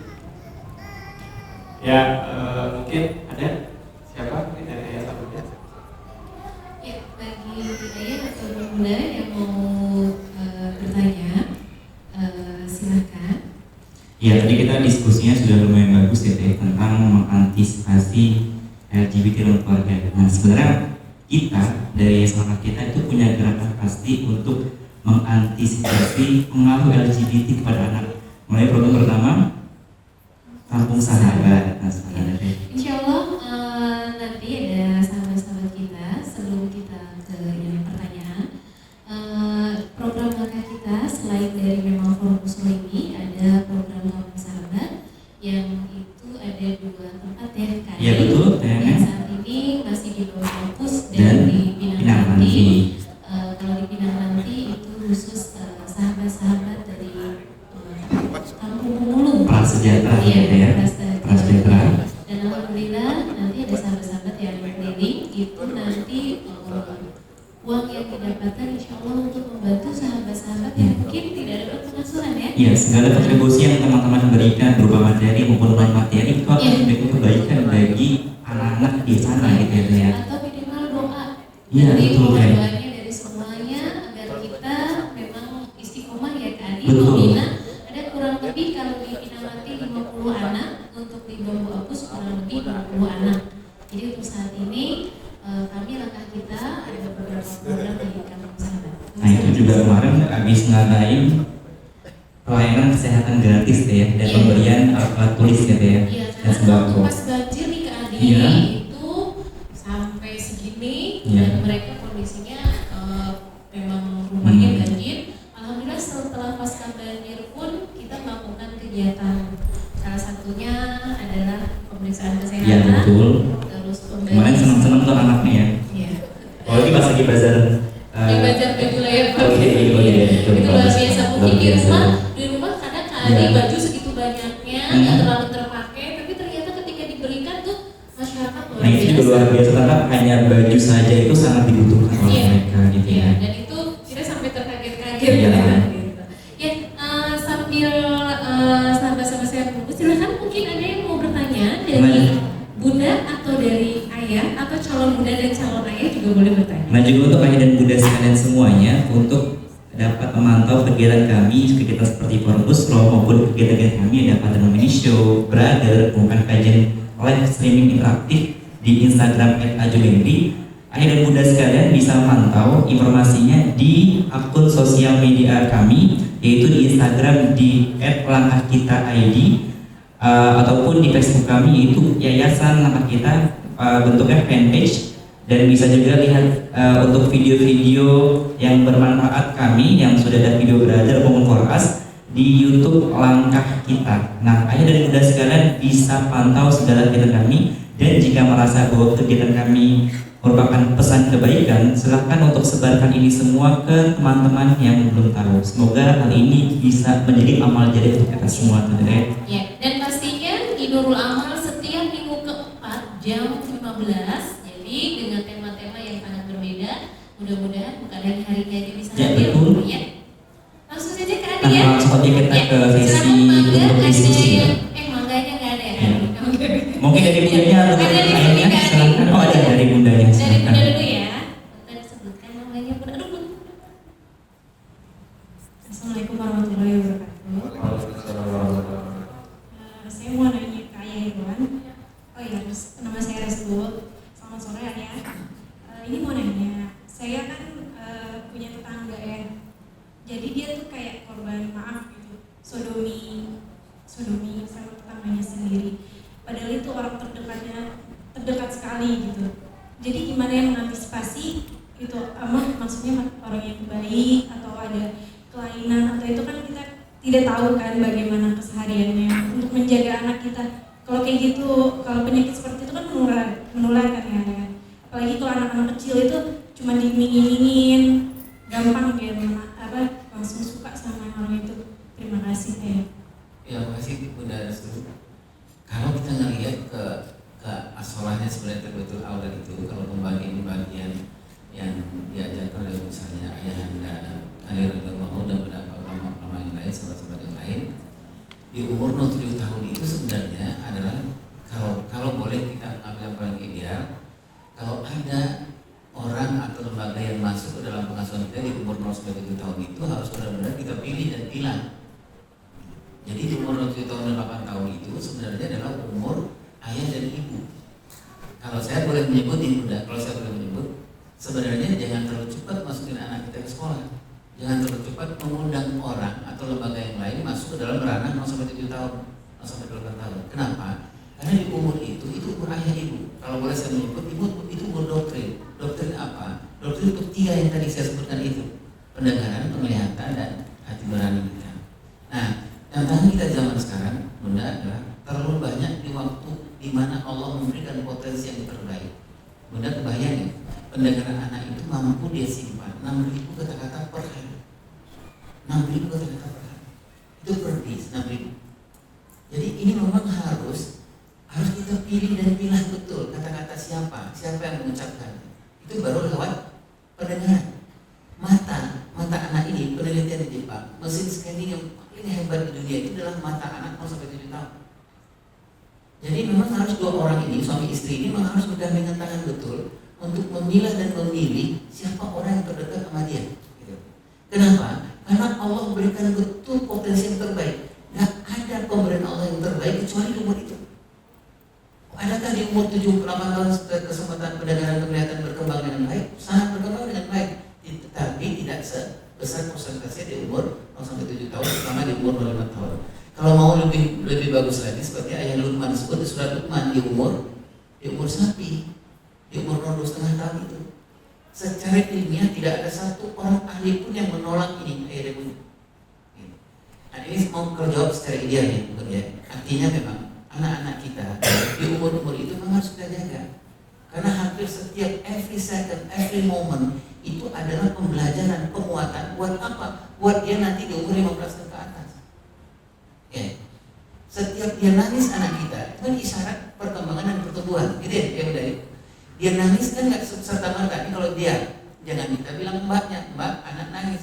Itu namanya khianat kita mana Allah. Gitu. Kalau dia nangis, sebenarnya apa isyarat dari Allah? Ada 2 hal sebenarnya. Dia sedang belajar menginterpretasikan apa yang dia mau rasakan dan mengekspresikan apa yang dia rasakan. Itu siapa coach yang terbaik? Yang coach yang terbaik ayah bunda. Misalnya dia nangis nih, anak kita kecil, jangan kasih ke mbak. Mbak nggak menyebutkan nama Allah di situ. Dia urusannya kasih itu SOP nih. Tapi kita akan menyebutkan, ya Allah, nah, Allahu Akbar. Kamu sedih ya nak. Dia nggak tahu. Kata-kata sedih itu dia nggak tahu. Dan kemudian kalau dia bilang gitu, kemudian dia tahu bahwa sedih. Nah kita bilang, ayahnya, ibunya bilang kalau sedih kita begini anak, nah, kalau sedih begini. Kemudian dia tahu cara mengekspresikan. Besok dia nggak nangis lagi bunda. Dia kena tahu identifikasi dan dia mengekspresikannya. Ini alasan saya secara ideal pun kalau menurut saya. Jadi jaga betul. Seperti apa anak 0-7 tahun 8 tahun? Kalau kita melihat yang paling dekat ini seperti Sultan Murad II dan istrinya, Imam Al-Fatih itu. Dia cakap betul itu umur-umur itu. Ya benar. Kenapa? Karena memang kayak busa ya, bunda ya. Itu daya penyerapannya luar biasa. Kalau secara ahli disebut 80%. 3 komponen yang Allah ciptakan itu 80%. Ayah bunda untuk menghafalkan anak-anak Al-Quran kepada anak-anak dulu itu nggak usah taksin. Bunda perbaiki aja bacaan ayah dan bunda. Kemudian diperdengarkan ke anak sejarah jahat pada anak kita. Gitu. Nggak usah anak duduk taksin tentang ini, nggak usah. Nah seperti Abah bilang, mungkin kalau lebih dari situ deh. Kalau yang pernah kita lakukan itu 6 bulan. Anak PAUD 6 bulan. Dengerin ibu guru pak gurunya setiap pagi murojaah juz 30. Bulan yang ke-6 kita stop program itu, kita cek ke anak-anak PAUD itu hampir 85% hafal juz 30 dengan makhrajul huruf Bapak guru dan Bu guru. Jadi potensi yang luar biasa. Nah, sekarang bunda pertanyaannya gimana yang sudah terjadi? Ada 4 hal yang menyebabkan paling besar LGBT ini. Salah satunya adalah kekerasan seksualitas baik verbal atau secara non verbal di usia 3 tahun ke bawah atau di usia 4 tahun ke bawah. Dan itu yang dimana kalau ini terjadi, banyak hal ini kita melihat dari seperti apa pelecehan seksual itu seperti apa ini seksual yang dirasakan oleh anak kita. Karena rupanya ya bunda, apa-apa yang terjadi di umur 3 tahun nanti itu akan berkembang nanti terlihat kalau tidak diselesaikan di umur 5 tahun. Nggak selesai di umur 5 tahun, 6 tahun, nanti dia akan tumbuh lagi di umur 9 tahun, 10 tahun. Nggak selesai 9, 10 tahun, dia akan terakhir dilihat di umur 14 tahun. 14 tahun, 5 tahun, jika tidak selesaikan ini, 14 tahun kita menyebutnya dengan restruksi yang kedua. Umur 14-15 tahun itu, di saat dimana kita periksa seluruhnya, kalau nggak selesai hal-hal yang tadi terjadi di anak kita, nanti dia akan menetap. Kalau mohon maaf, saya mohon maaf lagi. Kalau ada anak di umur 4 tahun sudah merasakan ada stimulan di G-spotnya dia. G-spot itu tidak hanya di depan, tapi G-spot yang di bawah itu sangat luar biasa, lebih hebat rangsangannya daripada G-spot yang di depan. Gitu ya. Saya nggak usah tunggu yang lain ya. Kalau dia pernah merasa ini, itu dia tahan lama itu. Ada ahli yang mengatakan itu bisa tahan 10 tahun. Itulah sebabnya kekerasan seksual yang terjadi oleh orang yang punya penyimpangan seksual, gitu ya. Yang seksual itu akan bertahan 10 tahun ke depan. Nanti akan bukti itu ayat kita lihat di anak-anak kita umur 10 tahun. Kalau ada temannya, kalau ada temannya bergaul dia salah, kemudian terjadi rangsangan seperti ini, dia akan kembali ke ayat. Nah, jadi kalau saya menjawab pertanyaan ini seberapa jauh apa yang terjadi dan kita memang harus semacam trauma recovery. Di samping memang kekuatan parenting dalam Islam itu dengan doa ya, doa. Di samping bahwa kalau ada terjadi mana anak kita, para ulama mengatakan susah anakmu, susah kamu akhlaknya buruk, susah komunikasi dengan suamimu dan pasanganmu. Para ulama menyebutkan husnuzon kepada Allah. Husnuzon kepada Allah itu apa? Berhusnuzon kepada Allah. Kenapa dapat istri seperti ini? Kita sini. Bisa jadi memang tak pernah kita sebut nama istri kita dalam doa-doa kita. Tak pernah ada tangis. Ya Allah, orang yang di samping saya ini, pertemukanlah kami di Al-Baqarah 23 itu ya, dia sudah ada. Mungkin tak pernah, itu husnuzon ya. Jadi sekarang kita banyak terjebak ke hal-hal yang teknis. Bersoal suami istri, kita datang ke training parenting, seminar parenting, nggak selesai itu ya udah. Nama masalah nantinya. Gitu. Ini bukan karena saya tak menyuruh training parenting, tapi paling utama adalah yang tadi itu husnuzon kepada Allah. Jangan-jangan, apalagi bagi kita yang laki-laki ya bunda. Abdullah Mubarak mengatakan, Ibu Qayyim Al-Jauziyah mengatakan bahwa persoalan hampir semua nanti anakmu kena LGBT, anakmu narkoba, anakmu susah diatur, kamu ngomong dengan istrimu susah, kamu ngomong dengan pasanganmu susah. Nah, Ibu Qayyim Al-Jauziyah Allah Mubarak mengatakan, beberapa ulama mengatakan jangan pergi kemana-mana. Apa itu yang kita lakukan? Satu yang tadi itu, periksa si tiangmu, periksa hubungan suamimu dengan Allah. Kalau ada maksiat yang dilakukan hari ini, lihat dia pulang ada persoalan di rumah, istri bilang, bang, anakmu begini hari ini. Kalau kita mau terus terang nih, apa yang abang lakukan hari ini? Gitu. Jadi memang sangat luar biasa peran ayah ini. Nah, bunda, nanti kalau ada persoalan trauma recovery itu, yang paling hebat untuk menyelesaikan trauma recovery itu adalah imam, adalah ayah. Nah, gimana cara menyelesaikan trauma recovery urusan seksualitas nanti ketika anak kita 7-10 tahun? Ini kembali kepada fitrah keimanan. Fitrah keimanan itu sifatnya konfrontatif, hitam putih iya atau tidak. Nah, ini lebih banyak dipegang oleh ayah ini, begitu. Jadi ayah yang memimpin dengan persoalan ini. Nah, seperti bagaimana ayah Luqman menyebutkan bahwa di dalam SOP ayat Luqman 13-19 itu bukan yang pertama disebutkan perbaiki wala tusaqafat dan kalinas bukan. Wala tabsyiril ardi bukan, tapi yang pertama diselesaikan itu adalah kata ayat Luqman wala tusyrik bihi. Jadi ini yang kalau saya jawab saya, wallahu a'lam bishawab. Ya, ada lagi mungkin dari atau Mbak Maria mau nambahin yang tadi? Bismillahirrahmanirrahim. Saya nggak tahu itu tadi kasusnya si anak itu artinya dekatkah dengan keluarga kita atau enggak, maksudnya dengan keluarga mbaknya tadi atau enggak, terus situasinya seperti apa? Kalau misalnya memang yang biasa kami lakukan memang itu kondisi yang tidak akan selesai kalau tidak diselesaikan.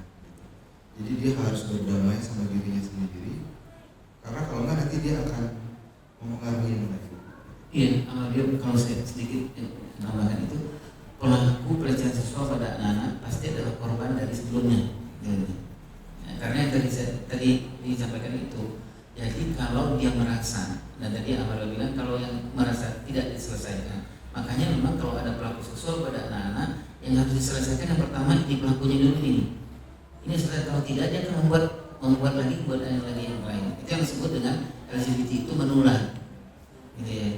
Jadi apa yang terjadi kepada pelaku ini karena dia mendapatkan dari itu stimulan pendengaran, penglihatan dan hati nuraninya lebih dominan dengan persoalan-persoalan yang kita hari itu.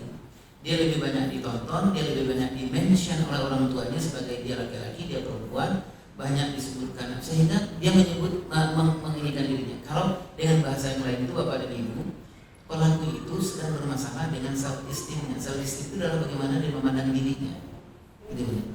Jadi dia memandang dirinya itu dia nggak bisa memandang dirinya. Bagaimana dia memandang dirinya? Dia menyerahkan kepada orang lain. Aku ini siapa? Silakan kasih label aku. Ini siapa? Kasih label aku. Siapa? Nah, gitu ya. Kita mudah. Jadi kalau memang yang label itu lebih banyak syahwat yang itu tadi, dia melihat, mohon maaf ya, mohon maaf sekali ya udah. Saya dengan teman-teman sedang pegang 20 orang hafiznya dan hafiz yang terjebak dengan persoalan. Gitu ya. Jadi gimana persoalannya? Kami nggak mau lihat yang sekarang, lihat yang di umur kecil dia di umur 15 tahun. Hampir 12 ini bermasalah di umur 12 tahun. Nah makanya saya tadi bagi kita yang punya anak masih 7 tahun, 8 tahun, kalau Allah mengistimewakan anak ini dengan memberikan yang terbaik pendengaran penglihatannya, maka berikanlah yang terbaik juga untuk penjagaan. Jadi menurut saya kalau ada sekolah yang mengiming-iming masukin anakmu dini bisa ini gitu, maksud saya tolak dulu walaupun ada cashbacknya, walaupun ada pendaftar yang 10 pendaftar pertama mungkin diskon 70%, yakinilah itu ramai anak terburu-buru itu. Jadi menurut saya lebih baik kuat-kuatkan. Nah sekarang justru yang banyak terjadi itu apa? Justru di luar negeri sekarang sistem pendidikan pengasuhan itu kalau anak usia dini itu diperlambat-lambat masuknya. Ayo udah dicek sudah selesai belum anaknya di puluh, itu ada identifikasi. Sudah selesai belum anakmu diceritakan. Nah kalau kita kan ayah bunda seperti ayah bunda lakukan yang sudah pernah ayah lakukan, anak-anak 05 tahun, 06 tahun itu harusnya siro sudah selesai, sudah khatam ya. Siapa yang mengkhatamkan? Bapak ibunya, gitu ya. Ada 60 kisah sahabat sekitar 6 sampai 7 tahun 8 tahun itu sudah harus disampaikan ke anak, diceritakan ke anak. Kalau dia nggak mendapatkan itu, nah seperti ini beliau guru kita di secara diam-diam. Ada 3 hal yang tadi beliau sebut itu. Prosesnya kepada anak-anak melakukan itu adalah kalau tahu, yakin, amal. Jadi kalau anak-anak kita mau suruh dia beramal baik, dia nggak punya informasi yang banyak. Di umur terbaik Allah memberikan menyimpan yang banyak. Dia disuruh soleh, nggak ada jejak soleh di sininya ini. Kemudian dia nggak ada jejak soleh di sininya. Kemudian dia nggak masuk tahap yang kedua. Apa tahap yang kedua? Yakin itu apa sebabnya orang bisa yakin? Kalau itu ada pengaruhnya buat dirinya dia. Anak kita disuruh salim, susah banget anak kita suruh salim sama orang. Kenapa? Karena dia nggak yakin dengan salim itu ada dampaknya buat dia. Tapi kalau ada salim dengan seseorang, tiba-tiba si bapak itu salim, bapaknya menunduk, kemudian bapaknya bilang makasih ya nak gitu. Dia bilang, wah, dia yakin dengan pekerjaan ini bahwa dia menumbuhkan ada dampaknya buat dia. Kalau orang atau anak sudah masuk pada yakin ini, nggak ada hijab kepada amal, pasti dia akan lakukan. Pasti perubahan itu dia akan lakukan. Nah, mungkin tadi menambahkan sedikit. Fadal Ustaz. biar dia berdamai sama dirinya sendiri kan saya tadi kan nggak ketahuan umurnya berapa.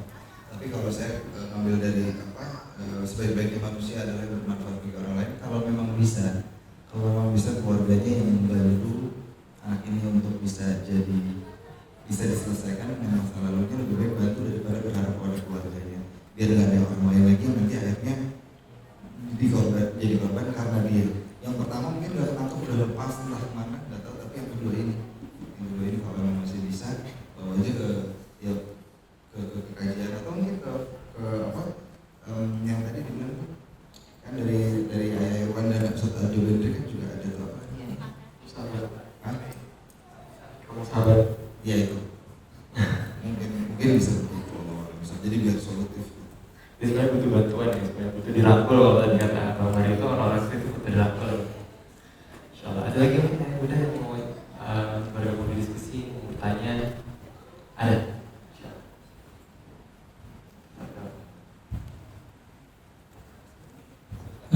Assalamualaikum warahmatullahi wabarakatuh. Perkenalkan nama saya Panji. Ini saya tertarik dengan tadi ada pemrograman ya, Ustadz. Semuanya Mas Mario dan Ayah. Ini kan ada yang namanya tadi install. Nah, saya ingin berpikir balik, gimana cara uninstall? Tapi kan tadi dibilang jaraknya sekitar setahun. Bagaimana itu dipercepat? Dan kemudian ketika ada program-program yang dulu sudah ditanamkan oleh orang tua kita, ketika 7-8 tahun, nah itu bagaimana cara untuk merehab atau merevisi program tersebut biar nanti tidak berdampak di anak kita di berikutnya. Terima kasih. Assalamualaikum warahmatullahi wabarakatuh.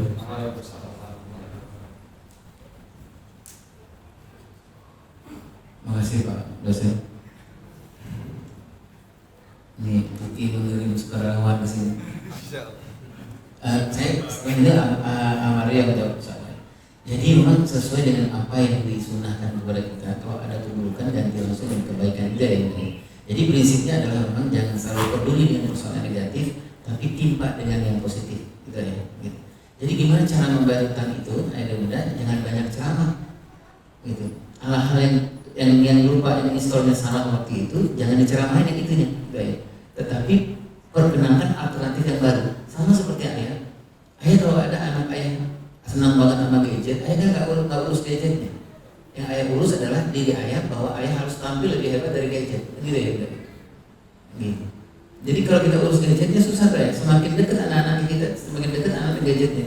Tapi kalau ayah tampil lebih hebat dari gadget, anak-anak akan lebih dekat kepada ayah yang tidak ayahnya. Jadi kalau saya undang apa yang sudah terinstall yang salah, ayah bisa kita tiba dengan yang baik-baik. Mudah-mudahan kalau pertanyaan apakah berhasil atau tidak, wallahu a'lam bishawab. Gitu. Apa-apa yang tidak lupa kita install, itu kita harus ulang memang ayah. Gitu. Misalnya gini, kita lupa menginstall. Nah, salah satu ayah muda, salah satu juga penyebab orang sangat terjebak kepada LGBT itu, terutama di umur 40 tahun ke atas, ada satu K dari 5 K itu, namanya kehangatan.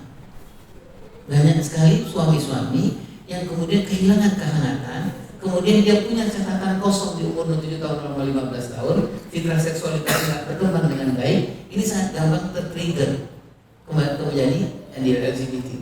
Nah, gimana caranya itu yang tidak terinstall itu? Nggak ada kata lain yang harus kita bayar. Nah, siapa yang terbaik membayar itu adalah orang yang sangat dekat dengan dia. Siapa orang terdekat sama dia? Kalau dia punya istri, berarti istrinya akan membayar itu, menginstall ulang itu. Kalau nggak ada dia punya istri atau pasangan, berarti sahabatnya yang membayar itu. Ada lagi, kalau saya mengatakan jangan diceramahi, jangan terlalu fokus kepada yang kita tidak install itu, tapi fokuslah pada apa yang belum kita install pada apa itu. Jadi misalnya kalau ada, maaf nih ayah, kita menemukan di sebuah instansi pemerintah itu orang yang kemudian LGBT-nya laki-laki ini, yang homonya itu banyak sekali dalam sebulan itu, dari 5 orang berpengaruh sampai ke 10 orang ya. Yang kita melihat nih, apa sih penyebabnya? Salah satu penyebabnya yang saya sebut tadi itu ya, kehangatan itu dia nggak dapat. Rupanya kehangatan dari istrinya nggak dapat. Rupanya adalah trigger dari apa? Di umur 7 tahun dan 8 tahun, di saat dimana anak membutuhkan kehangatan, si bapak tadi itu dia nggak mendapatkan kehangatan. Kehangatan dua ya, dekat secara fisik dan lekat secara psikologis, gitu ya. Jadi tidak hanya hadir secara fisik, tapi hadir secara psikologis. Bisa jadi anak 0-7 tahun itu ayah dan ibunya ngomong dengan dia hanya verbal, padahal di umur 7 tahun 8 tahun itu anak-anak butuh doang. Itulah sebabnya Rasulullah kalau ngomong dengan sahabat-sahabat kecil itu, Rasulullah I love you, Rasulullah dekat dengan sahabat-sahabat itu supaya apa? Sahabat itu, anak-anak itu dapat verbal kita dan dapat emosional wording kita, karena itu memang menguatkan. Ya. Wallahualam bishawab. Saya mohon maaf. Oke, Mario dari install. Bismillahirrahmanirrahim. Tinggal lanjutannya aja tadi yang lanjutannya. Kalau misalnya mau dipercepat, ini yang jadi pertanyaan. Kadang-kadang kita merasa ikhtiar kita itu bisa dilakukan semuanya, padahal sebenarnya kita itu kan nggak pernah ada satu situasi dalam Quran yang menunjukkan kita tuh harus punya hasil tuh nggak ada, tapi ikhtiarnya aja. Nah, jadi kalau emang mau mempercepat, Allah banget kalimatnya. Karena misalnya gini, misalnya contoh, ada satu orang bermaksiat, habis itu kita datang, qadarullah karena ngobrol sama kita, terus dia menjadi lebih baik, gitu. Apakah itu hidayahnya datang melalui kita? Lalu kalau saya bilang kita yang hebat, mungkin di sini teman-teman nggak setuju. Allah yang hebat, betul. Tapi part mana Allah hebatnya? Karena ketika sebelum ketemu sama kita, hatinya sudah Allah buka terlebih dahulu sebelumnya. Lalu Allah buat situasinya wasilah lewat lidah kita. Nah, kalau kita lihatnya seperti itu, jadi apapun yang terjadi, yang penting ikhtiar kita usikumah Allah udah maksimal, gitu. Udah maksimal, hasilnya murni dari Allah. Jadi kalau emang mau dipercepat, ya bisa.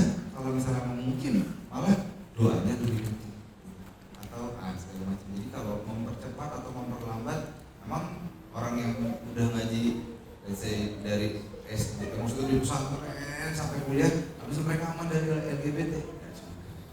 Jadi kalau memang mau mempercepat, saya rasa bukan itu goalnya, tapi lebih kepada dalam prosesnya waktu yang ada apa yang bisa dimaksimalkan. Karena belum tentu kita juga sampai kan umur ke setahun berikutnya. Mendingan apa yang ada nih dimaksimalkan daripada kita mikir tahun depan. Lanjut lagi. Ada lagi mungkin ya, mungkin mau bertanya. Ada lagi.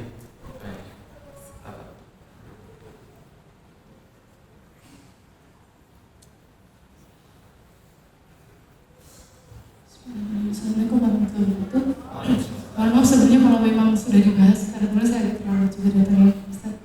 Jadi kebetulan saya juga punya anak laki-laki dan di lingkungan kerja saya juga ada beberapa laki-laki yang mulai. Pertama pertanyaannya, bagaimana kita menyikapi lingkungan anak atau lingkungan kita yang kita melihat ada kecenderungan laki-laki yang gemulai, apakah kita perlu hindari atau bagaimana? Karena kita kan juga tidak pernah bisa menebak apakah dia memang, kan kalau LGBT itu suka ada pihak perempuan dan pihak laki-lakinya ya, mungkin sebagai perempuan dia gemulai, tapi sebagai laki-laki itu tidak akan pernah dideteksi. Jadi sebaiknya seperti apa menyikapinya? Terus yang kedua, bagaimana kita mengingatkan anak kita, terutama yang laki-laki, untuk menghindari suatu lingkungan yang tidak sehat untuk dia.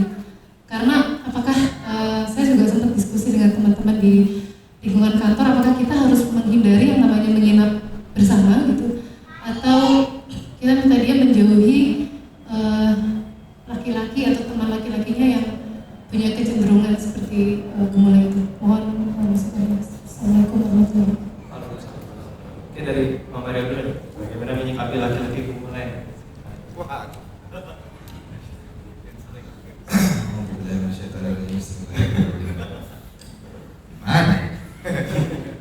Kalau saya mungkin nggak berkapasitas untuk menjawab lebih banyak, tapi yang jelas kalau buat anak laki-laki, bukan itu pertanyaannya.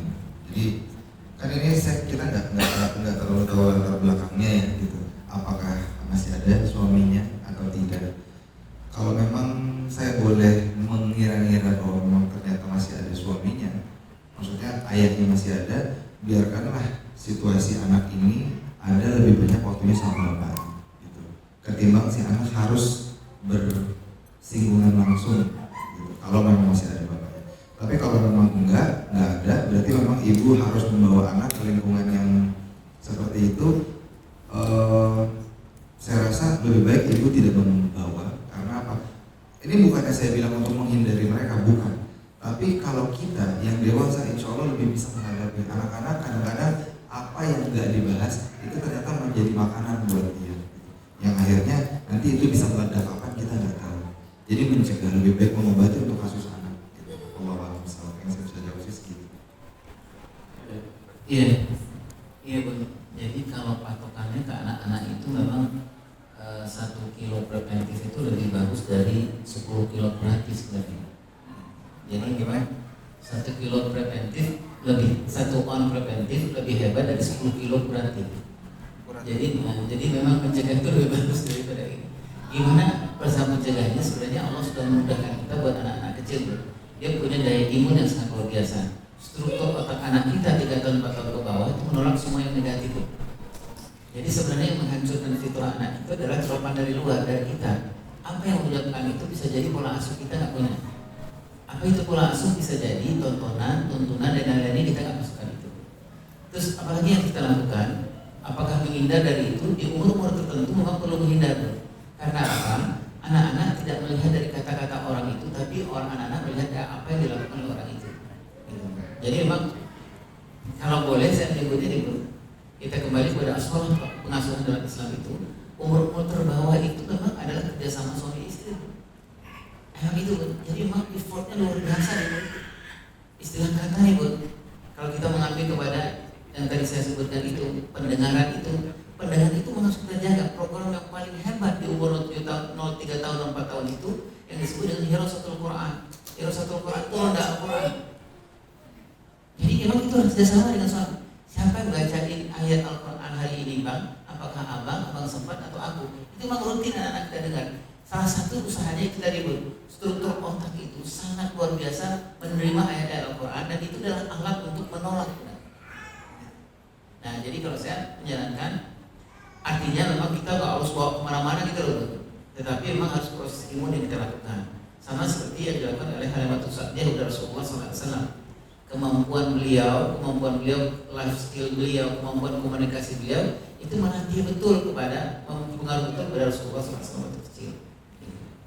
Nah, tadi mungkin itulah ya Bu ya, 1 on preventif itu lebih hebat dari 10 kilo kuratif gitu. Yang kedua apa ya?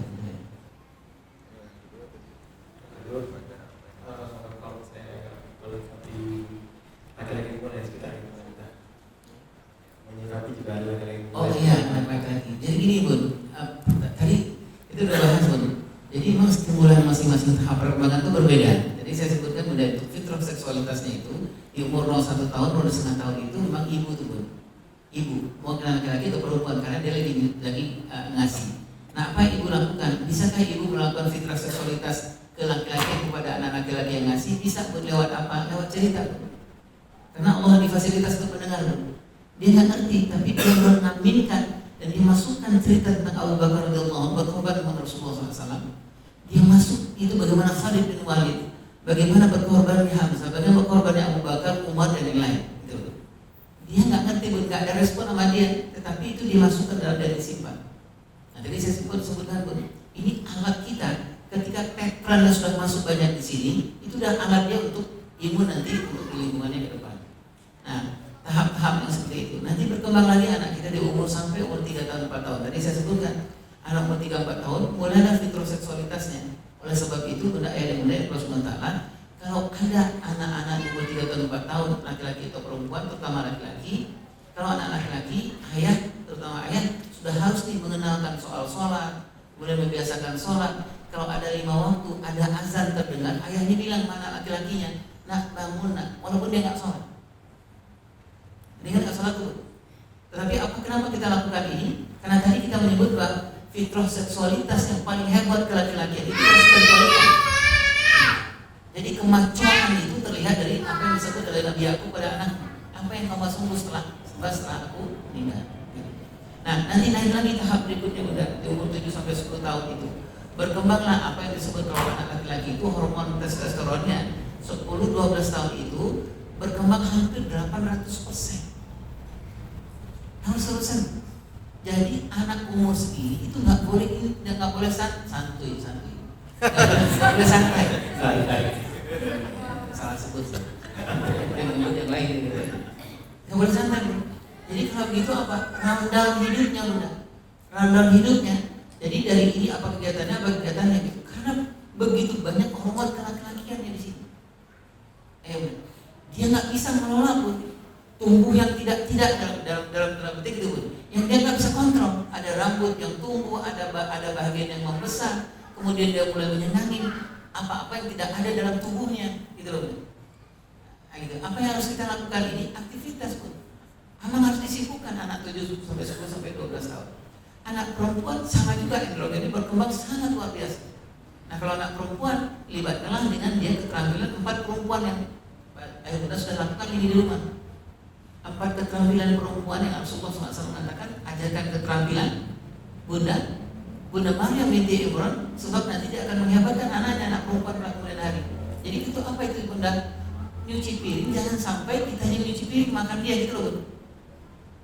Jadi aktivitas itu banyak betul. Nyiram tanaman, cuci piring lagu ini karena itu melatih motorik halus. Motorik halus itu nanti akan berpengaruh besar ketika dia mempelai anaknya, mengasuh anaknya. Ajarkan lagi keterampilan kehebatan Bunda Fatimah binti Muhammad SAW, karena nanti dia akan menghebatkan orang tua. Apa itu Bunda? Kalau nanti misalnya neneknya tinggal di rumah kita, yang nganterin minum ke neneknya jangan kita, gitu. Dia nganterin minuman. Ajarkan bagaimana berbahasa santun kepada neneknya, karena itu keterampilan yang nanti akan menghebatkan orang tuanya kelak kemudian hari. Nah yang ketiga keterampilan kehebatan siapa? Bunda Khadijah binti Khuwailid, nanti dia akan menghebatkan suaminya, gitu. Ngasih makan kucing gitu loh Bunda. Kucing kalau ada ngisi nyiram kembang. Kalau anak perempuan kita nyiram kembang, Bunda temenin, ayah temenin. Kita bilang ya Allah, siramlah dengan lembut, mudah-mudahan akan Allah tumbuhkan yang kering ini gitu. Itu keterampilan estetika ketipisan hati Khadijah binti Khuwailid. Bunda Khadijah binti Khuwailid. Kapan ini digunakan? Kelak kemudian hari ketika dia punya suami. Gitu Bunda. Suaminya nggak kecewa. Nah, yang terakhir adalah ajarkan keterampilan kehebatan Aisyah binti Muzahim, istrinya Fir'aun itu. Jadi kalau Bunda masak sayur asam dalam sekali sepekan yang banyak, anak perempuan kita ini minta tolong anterin ke sebelah. Karena keterampilannya adalah dia doa. Dia akan menghebatkan orang lingkungannya. Jadi kalau kita kembali pada Rasulullah nih Bunda, sebenarnya dia anak-anak kita untuk mengatasi bagaimana fitrah seksualitas yang tidak menyimpang, 4 keterampilan kesibukan yang luar biasa ini buat anak perempuan. Oh nggak cukup waktu, nggak cukup waktu. Mengajarkan fitrah seksualitas yang baik pada anak laki-laki di umur tadi yang saya sebut itu, mengajarkan kekowaman itu nggak cukup waktu. Nggak cukup waktu sebenarnya. Kalau kita mau bicara soal rundown kehidupan, nah mungkin saya menasihati diri saya Bunda, mungkin kita mempunyai anak, kita memang sudah mungkin terkena, mungkin saya terkena ghadul fikri. Apa itu? Saya nggak sibuk dengan esensi, saya sibuk dengan piranti, saya sibuk dengan aksesori gitu loh. Tapi saya nggak sibuk dengan esensi. Apa contoh esensinya? Yang tadi saya sebut itu, anak menangis dan kasih ke orang lain. Itu isyarat dari Allah SWT. Bagaimana anak mengenalkan kalimat tauhid dari ayah dan ibunya. Dan gitu ya Bunda ya. Anak terjatuh, anak sakit, jangan langsung telepon dokter. Dekat anak itu bisa jadi, itulah caranya wasilah dari Allah. Bagaimana anak merasakan kedekatan, kelekatan yang luar biasa dari ayah dan ibu. Dan gitu Bunda ya. Kita dulu di kampung nih, saya karena saya orang kampung dulu. Dulu kita sakit, pusing atau apa, mak kita, mbok kita nggak nelfon dokter, emang nggak ada dokter Pak. Gitu. Tapi apa yang mak kita lakukan, mbok lakukan? Begini Bun, kalau dulu ayah saya buka baju, skin to skin, begini. Itu basic esensi dari parenting. Gitu. Apa itu basic esensi dari parenting? Allah sudah berikan itu kepada kita, kepada ayah dan bunda. Nah, kalau saya ayah bunda, kembali kepada ayah bunda yang ceritakan tadi itu, ada tahap-tahap perkembangannya memang. Gitu. Nanti di tahap 7, 14, 8 sampai 15 tahun, mutlak memang harus ada ayah di situ. Gitu. Jangan sampai anak-anak kita father hunger. Nah, ayahlah yang akan menceritakan, memimpin persoalan-persoalan keuangan itu. Ayahlah yang akan menunjukkan kepada anak perempuan yang di umur itu bagaimana bersikap seorang laki-laki dengan apa? Bersantun-santunlah kepada istrimu. Karena anak perempuanmu akan mengcopy paste seperti apa laki-laki kelak kemudian yang akan dia pilih. Nah, ini fitrah seksualitas semua nih bunda. Kalau saya melihat, kalau kita melakukan 4 program ini aja, itu dasar. Misalnya bunda, kalau di sekolah nih, atau bunda punya anak perempuan umur 5 SD, kelas 6 SD, pagi-pagi share sama dia, nak tolong lihat adikmu yang bayi. Itu keterampilan mama yang jadi merangkul. Gitu. Kemudian si kakaknya bilang gitu, oh ya Allah, dedek pipis ya, sini gantiin popoknya, walaupun nanti ganti popoknya kita. Gitu. Tetapi kita sudah melatih 4 keterampilan Rasulullah SAW. Jadi sibuk betul kita buat sebenarnya. Namun selain itu, jangan banyak kita terperosok kepada persoalan-persoalan aksesori, tapi intilah dengan persoalan-persoalan yang esensi. Karena semuanya Allah sudah berikan kepada kita. Gitu. Itu menurut hemat saya. Siapa maaf. Kita sudah mungkin berada di penghujung waktu. Mungkin terakhir kesimpulan dari Bang Mario apa yang hari ini summarize dari hasil diskusi kita pada hari ini dari Bang Mario. Masya Allah, Bismillahirrahmanirrahim. Saya Masya Allah belajar banyak banget hari ini dari ayah. Memang seringkali masalah yang ada di sekitar kita itu lebih mudah ditunjuk daripada dibenahi gitu. Karena ketika wah itu harusnya, tapi Bismillahirrahmanirrahim sampai detik ini tadi saya berusaha untuk merefleksikan dalam hidup saya. Pernah ada 5 step yang saya dapat dari ayah dan dari Ustaz Bayudri. Poin pertamanya lebih kepada kita sih, gitu. Lebih kepada kita laki-laki, bahwa apapun yang ada di lingkungan kita khususnya keluarga itu subhanallah, poin pertamanya pasti bapaknya yang butuh. Pasti bapaknya yang butuh. Gitu. Kalau emang mau anaknya soleh-solehah, bapaknya dulu. Nah ini saya lagi dengar tadi, berarti gue di sini salahnya, berarti gue salahnya di situ ya. Karena ternyata nomor 1 itu bapaknya, dan ini insya Allah ada dalilnya, cuma karena saya ada ayah yang berada. Jadi yang pertama tuh ngerapiin diri kita dulu, yang kedua itu justru baru membangun komunikasi sama istri, yang ketiga bangun komunikasi sama anak, yang keempat para pengasuh, ya mbak, ya kakek, nenek, baru tuh lingkungan anak-anak, nanti anak-anak main sama siapa. Tapi belum sampai ke nomor 3, 4, 5, 6, bahkan 2 juga belum. Saya lagi lihat dulu nih gitu. Karena kalau bahasa kita paling gampangnya, ya gua nggak akan jatuh jauh dari pohonnya gitu. Makanya meskipun nafsu Allah, saya lagi coba lihat apa yang salah di saya ya.